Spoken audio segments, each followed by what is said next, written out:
What's up guys, it's me again, I'm Lucky Spark and I'm back for another YouTube vlog. And for today's video guys, ay papakita lang po natin yung resulta sa ating previous project in Mindanao. So sa mga baguhan sa ating YouTube channel and TikTok account, ito po yung magiging primary content natin. So actually farming and specifically po sa grapes farming. So if you are interested in planting your own grapes in your backyard or mapa-farman, ay mag-follow po kayo sa aming Facebook page na Lucky Spark Vineyard, ang YouTube channel na Lucky Spark, kasi doon po nilalabas namin yung aming YouTube tutorial kung paano po mag-alaga, magtanim at magpabunga ng ubas dito sa Pilipinas.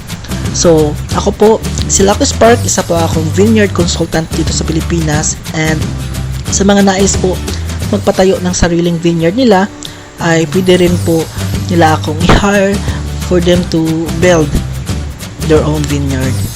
At ito nga po yung resulta sa isa sa mga project natin, at napakaganda po yung naging result kasi within 6 months po ay nagproduce na po ito ng mga fruits. Ganyan po kadami yung bunga. So maraming salamat sa suporta guys, and nagbibenta rin po tayo ng mga planting materials kagaya ng Baikonur, mga iba-ibang variety guys.